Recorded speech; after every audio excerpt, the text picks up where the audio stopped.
Oh, man. Oh, man. Welcome back to the end game.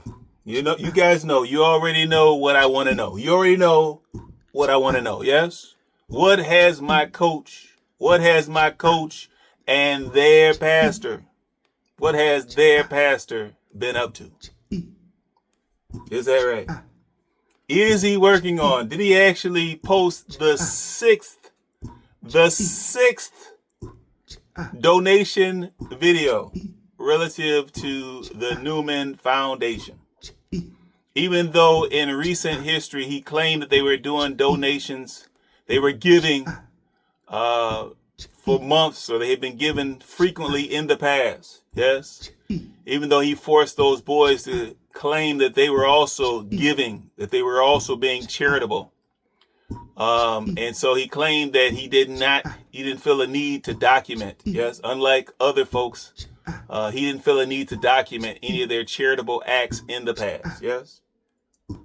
Forgetting the fact that for IAG, clearly charity starts at home and it stays at home. With them, it starts and it stays. It starts, it begins and it ends at home. Yes. So finally, in response to the reactions, finally they did a charitable act. They donated some of their tainted meat. Some of their cast off meat. They donated some of. Now they filled their freezer first. Yes. But then they donated some of their tainted meat to the pantry out there at the Newman Foundation. Yes. And so why is it that he goes from supposedly doing donations behind the scenes to him publishing six videos? I think it's 6. It might be 7. But we'll say 6 videos relative to his donations, to him finally donating something. Finally donating something, yes? 6, he's on his 6th donation video, yes? And I understand Megan's talking about, hear ye, hear ye, hear ye, hear ye. And Tim, he's talking about, well, we made the front page of the newspaper. Okay, and of course, my reaction is, I'm contesting his GED. Am I allowed to do that? Can I contest it from a distance? Here I thought that Tim had kind of squeezed his way through his GED program. Okay. I thought somehow he kind of slipped in under the radar on getting his GED. I thought that he did, but now I'm starting to question whether he actually did attain his GED. Okay, because Tim's talking about we made the front page of the newspaper. And there is Megan holding up a newsletter. Yes, and for most folks that have at least completed their GED, they know the difference between a newspaper, whether it be a local publication, yes, whether it be a national publication. Okay, but most folks know the difference between a newspaper and a newsletter. Yes. So I really think I need to contest his GED at this point. I'm starting to question my coach's education. Yes. Of course, we do understand that a newsletter is a publication that comes from any program, any organization that chooses to publish one. Yes. They're self-published. Yes. Okay. And oftentimes they're paid. Sometimes they're shameless. Yes. Sometimes they're solicited, maybe unsolicited advertisement. Yes. Okay. And so now in this case, I wonder, yes. And I've tried to give the Newman Foundation all the credit in the world. Yes. Because they were running what appears to be an upstanding pantry. They've been operating it for years. Yes. Okay, but then when he started to tangle with the IAG, I was like, uh-oh. And so I can't help but wonder if this particular newsletter that appears to be devoted, I don't know, 50% of it, so appears to be dedicated to the donation from the IAG. So apparently even they were amazed. They're like, no. We got to tell the world about this. Okay, but then of course Tim and Megan, and by Tim and Megan I mean Tim, I mean my coach. He decided let's double back on that. Yes, let's double back on that. Okay, and so we do understand in this particular case. Now, normally when people do charitable acts, yes, they're selfless. Okay, they don't do it in order to promote themselves. So why is it that the IAG is all about the self-promotion, the self-promotion? Yes. Now, does this newsletter not represent paid advertisement? Are we watching an infomercial in print? Is it an infomercial for IAG in print? Yes. Did Tim donate? Did he meet the threshold for making it into the newsletter? And was that a discussion that they had prior to Tim agreeing, or prior to Tim insisting on bringing some of his tainted meat down to the pantry? Okay. Did Tim say, well, we got some meat we want to donate, but we want to make sure that we're going to get some advertisement. We want to make sure we're going to get some publicity. Okay. We want to make sure that you have my page in there. Yes. Although the donation was supposed to be charitable. Okay. The website, the IAG, the YouTube is all about monetization. Yes. So the YouTube is all about the profit. Okay. So you have the donation on one end. Yes. What appears to be paid promotion. Yes. And then you have the monetization. Okay. And so I'm like, okay, Tim, why in the world are you allowing those lines to be blurred? Why are they being blurred? Okay. Why do they have to promote? Was that part of the agreement? You guys got to promote my channel. And of course, I understand that the title for the trailer was, what do you say? They hate what they don't understand. And then it says they fear what they cannot conquer. And I'm like, okay, now, oh my goodness. Here we go with the projection. Yes. So first of all, it says they hate. And I'm like, I thought this trailer was about a newsletter. Who was hating you within the newsletter? Who was hating you? The Newman Foundation was hating on you? The other donors? So we saw the list of donors. Okay, it was a lengthy list, yes? Even though you try to imply that you guys were the only ones, or the most charitable of donors, yes? The list of donors was lengthy, yes? All right? And of course, you had to show us that the IAG was on the list. Yes. But so you talk about projecting, you talk about what they fear. I'm sorry, they hate what they fear. Yes. No, you said they hate what they don't understand. And I'm like, okay, well, now is that why you have a certain amount of self-hatred yourself? It's clear. It's obvious. Yes. The insecurity. It's obvious. The anxiety, the depression. It's obvious, yes? Okay, and so obviously you may be wrestling with certain issues yourself. It's understandable, yes? I mean, your childhood was ripped from you, yes? By choice, by your own choice, yes? Okay? You were thrown into the penal system. You had to suffer through those perils, yes? Okay? At some point along the line, you decide that you were going to take a wife at some point, yes? And you chose that it would be a female wife. Yes. So we do understand that there might be a little bit of turmoil. Okay. And we do understand that where you might be a little bit confused yourself. There may be some things about yourself that you do not understand. Yes. And so certainly there will be a certain level of hate or self-hate in that regard. Yes. Now, the other end is, I'm like, well, when we talk about hating what you don't understand, I'm like, well, is that a reason why you have a certain amount of hatred toward your mama? Is it because you do not understand the loyalty that your mama has to her family? You don't understand the loyalty that she has to her siblings, to her nieces, to her nephews. Yes. You don't understand the love that she has for her family. And so thereby you have a certain amount of hatred for your mama, Lily. Could that be it? Okay. From another angle, is it a situation where you do not understand Megan's desire to have her own career? Yes. Why Megan, for one reason or another, might not be satisfied with having a man laying up underneath her. Yes.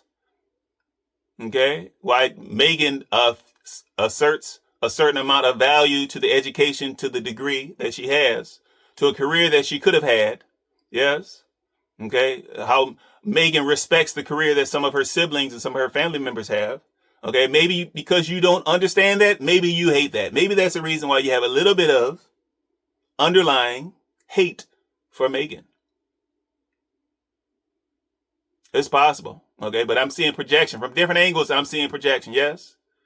And then you talk about, well, they fear what they cannot conquer.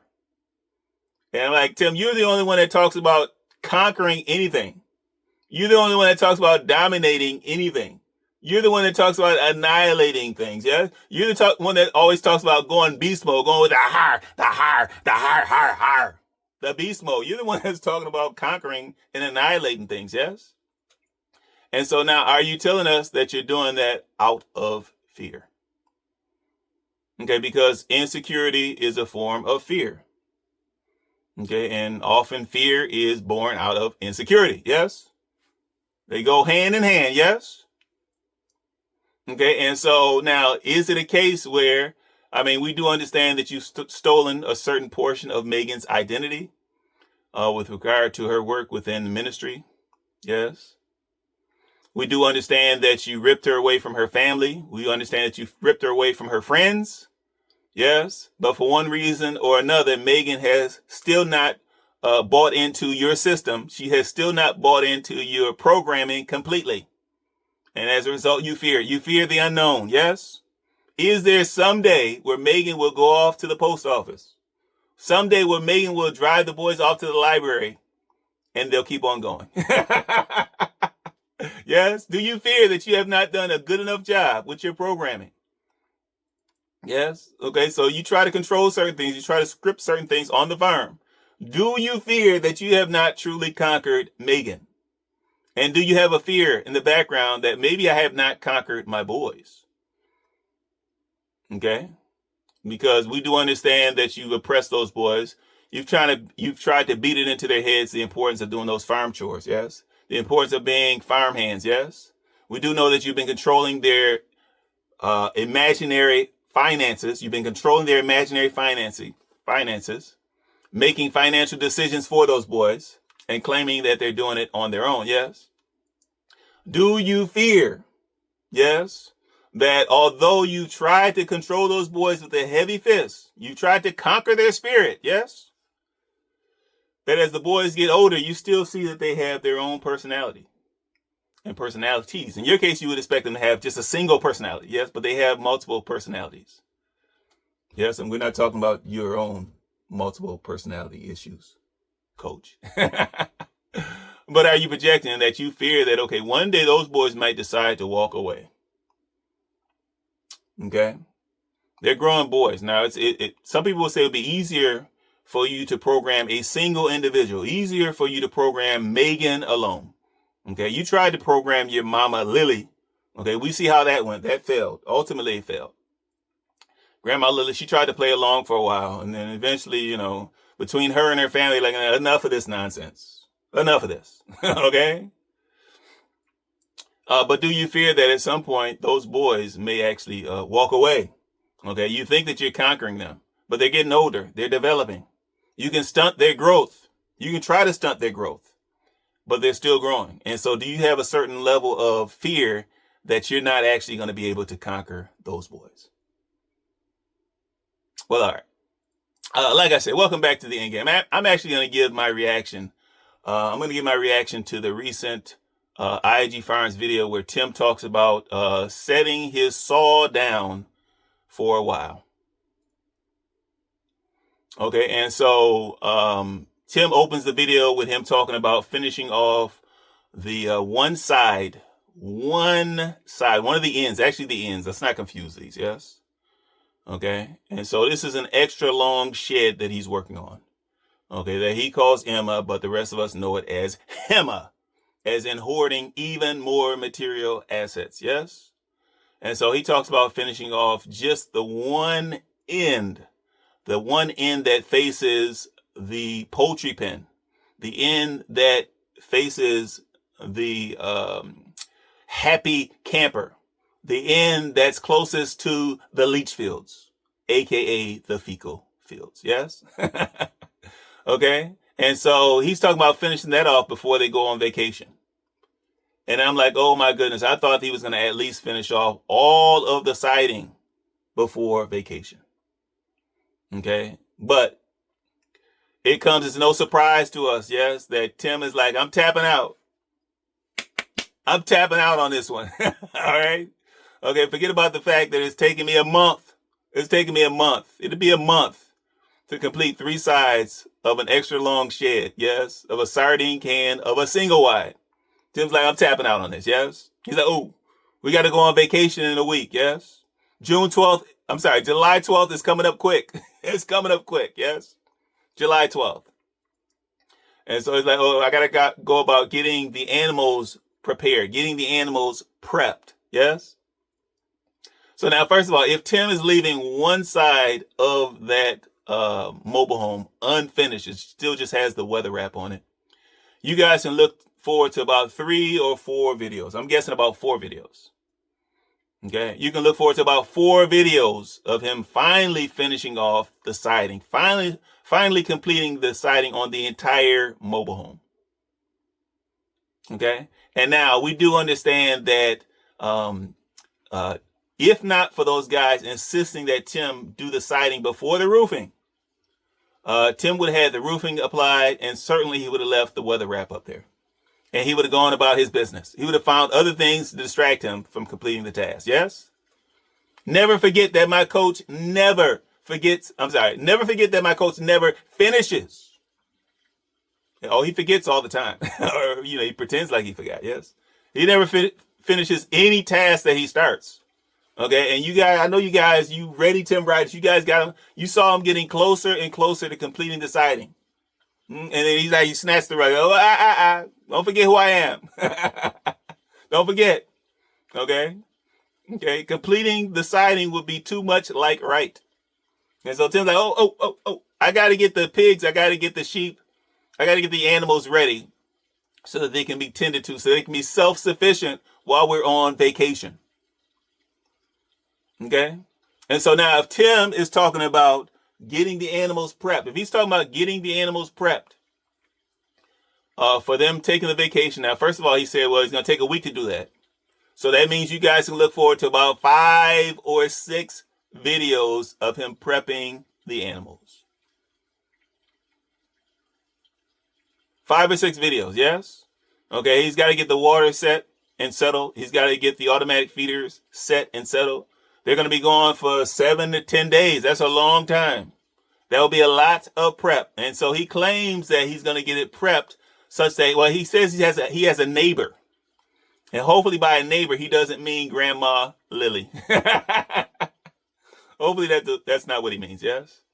But he claims that he has a neighbor that's going to come by and check up on the animals.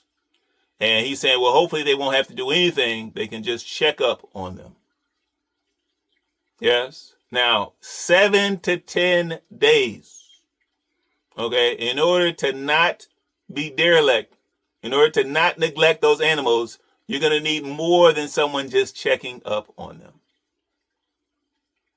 Okay. And so I guess, Tim's like, well, we'll go IAG style and we'll just load them up with hay.